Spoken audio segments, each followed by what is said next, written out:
평소엔 잘만 말하다가도 누군가가 당황스러운 질문을 하면 웃고 넘어가거나 얼음이 되시나요? 혹은 센스 있는 답변을 할 타이밍을 놓쳐 잠들기 전 이렇게 말할걸 이불킥한 경험이 있으신가요? 그렇다면 다음을 주목해주세요. BBC 뉴스 간판 앵커 로스 애킨스에게 배운 무슨 말을 들어도 센스 있게 답변하는 3가지 비밀 채널 고정. 히릿 히렌초입니다. BBC 뉴스의 간판 앵커이자 20년 기자 생활로 무수한 인터뷰를 진행해온 로스 애킨스는요, 사람들이 내 말에 집중하기 시작했다 해서 소위 개떡같이 말해도 찰떡같이 말하는 수십 가지 꿀팁을 소개했는데요. 그중 저는 특히 센스 있게 대답을 잘하는 3가지 비밀을 소개해드리려고 합니다. 첫 번째 비밀 1.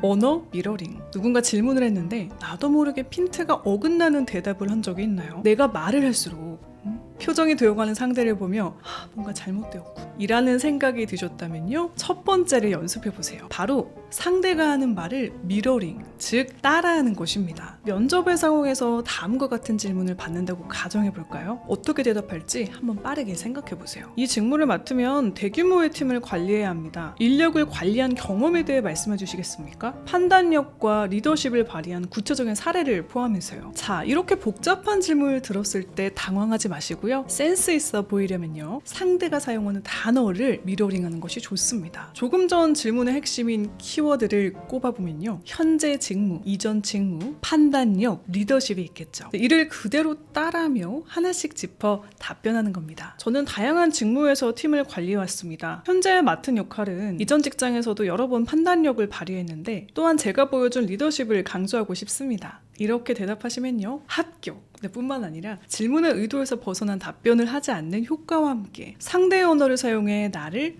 어필할 기회를 얻으실 수 있습니다. 그런데 여기서 질문, 대답을 하다 보면 꼭 이런 상황을 겪습니다. 상대가 던진 질문이 별로거나 아님 내가 하고 싶은 말에 대해서 나를 어필할 수 없는 질문을 받았을 때요. 이럴 때 센스 넘치게 내가 하고 싶은 말을 하는 법, 제가 자주 쓰는 방법이자 책에 소개된 아주 좋은 방법을 소개해드립니다. 바로 선 답변, 후 어필, 다시 답변입니다. 질문을 들었으니 우선 상대의 말을 답하면서 여기에 이어지는 말을 내가 하고자 하는 말로 잇는 것인데요. 저 같은 경우 라디오 진행을 할 때 시간 관계상 혹은 흐름상 상대 게스트의 말을 끊어야 하는 경우가 있었습니다. 상대가 열심히 말을 하고 있는데 말을 가로채며 엔딩 멘트를 해야 했죠. 이럴 때 상대의 말을 먼저 받았습니다. 그래서 올해 눈이 엄청 많이 왔단 말이에요. 춥기도 춥고요. 지금 안 추우세요? 네, 좀 추운데요. 만약 엔딩 멘트 없이 광고가 나가면 누구보다 가장 춥고 쿨한 오늘의 엔딩이 될 것 같아서요, 벌써 끝날 시간이 돼서 엔딩 멘트를 이어가겠습니다. 이거 일상에서도요, 내 페이스로 상대를 돌리기 좋은 방법입니다. 우선 상대의 말을 미러링해서 그대로 받아준 뒤 아주 약간이라도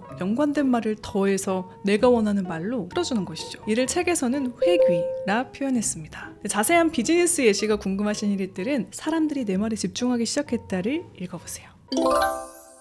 어떤 말을 들어도 센스 넘치게 대답하는 비밀. 두 번째는요, 이 자연스러운 연결. 대답에 센스가 있다, 말에 센스가 있다 느껴지려면요, 연결이 자연스러워야 합니다. 능구렁이처럼 스멀스멀 넘어가야 해요. 우리가 하고 싶은 말을 향해서요. 이를 위해 필요한 것, 대방송 선배님 로스 애킨스 선배님께서는 연결 구문이라 칭하셨는데요, 말과 말을 연결하는 구문들을 공식처럼 몇 개만 외워두면요, 아주 자연스럽고 뻔뻔하게 내가 하고 싶은 말로 쓱 넘어가실 수 있습니다. 책에서 소개된 연결 구문 중 특히 마음에 드는 표현 몇 개 캡처해 두시고 꼭 활용해보세요. 이런 표현들을 통해 내가 강조하고 싶은 것, 하고 싶은 말로 넘어가는 연습을 해보시면요, 어느 순간 어렵지 않게 사회생활 만렙처럼 말할 수 있게 됩니다. 저는 미스테리 곡이라는 팟캐스트를 진행할 때 자주 썼던 표현이 그런 의미에서가 있었는데요. 무슨 말을 해도 그런 의미에서 하며 제가 그냥 하고 싶은 말을 했습니다. 저만의 맞는 연결어가 있으니 캐릭터도 생기고 청취자분들 사이에서 우리끼리 소소한 유행어가 되었었는데요. 히릿들도 나만의 연결어 하나 개발해보세요. 책에 나온 연결어 중 하나 또 소개해드리고 싶은 게 있는데요. 상대가 주제에서 벗어난 말을 할 때, 혹은 내가 맥락을 좀 짚어서 할 말을 해야 한다 하는 상황일 때는요, 맥락을 짚고 정리하는 내 다음의 연결어들을 한번 활용해 보실 것을 추천해 드립니다. 무슨 말을 들어도 센스 있게 할 말 다 하는 비밀 마지막은요, 3.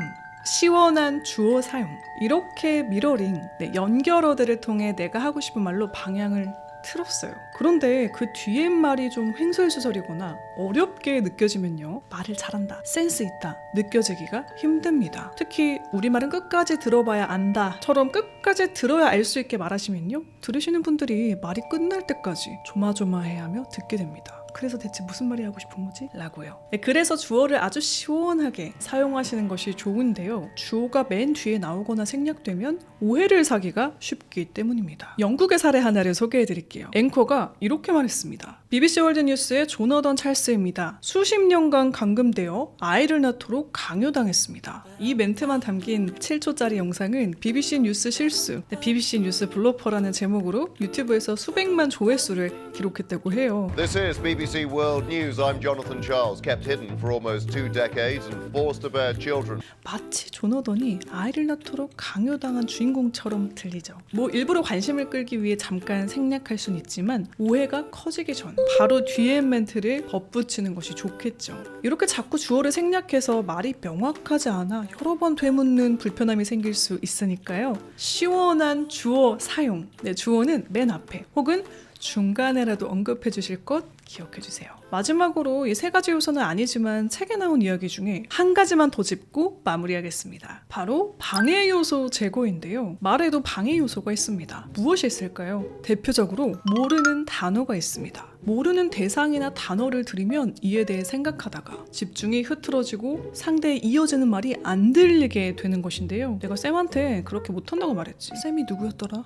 쌤은 프로젝트 이후에 계속 화를 내고 있어. 무슨 프로젝트 검토? 쌤이 하는 일이라고는 궤변적인 회피뿐이야. 궤변적이 뭐였지? 이런 식으로요. 그래서 저도 방송을 진행하며 선배들에게 늘 들어왔던 말이 있습니다. 당연히 알 거라 생각되는 이야기도 다시 한번 쉽게 풀어가라고 말이죠. 라디오를 초등학생이 들어도 이해할 수 있게 해라 라는 이야기를 늘 들어왔습니다. 그러니 하고 싶은 말을 할 때 상대의 집중을 원한다면요, 되도록이면 상대가 모르는 정보나 용어 사용을 지양하시는 것이 좋겠죠. 자, 오늘은요, 사람들이 내 말에 집중하기 시작했다 속 꿀팁과 함께 무슨 말을 들어도 센스 있게 대답하는 3가지 요령, 그리고 추가 꿀팁까지 이야기 나눠봤습니다. 정리하면 1. 언어 미러링. 2. 자연스러운 연결. 3. 시원한 주어 사용 추가. 방해 요소 제거. 면접을 준비하시는 희리뿐 아니라 일을 하며 똑같이 말하는 상대를 향해 어떻게든 내가 해야 할 말을 해야만 하는 상황에 처하신 희리들. 그리고 일상에서 말을 좀 더 센스 있게 술술 잘하고 싶은 희리들께 이 책을 추천드리며 저는 인사드릴게요. 여기까지 봐주신 희리들 새해 복 많이 받으시고요. 올 한 해는 여러분의 말이 날개가 되고 방패가 되고 큐피트가 되는 만능이 될 수 있게 저도 다방면으로 유익한 콘텐츠 준비해 보겠습니다. 오늘도 채널 고정해주신 희리, 내일도 최고길만 걸으세요. 안녕. 뿅.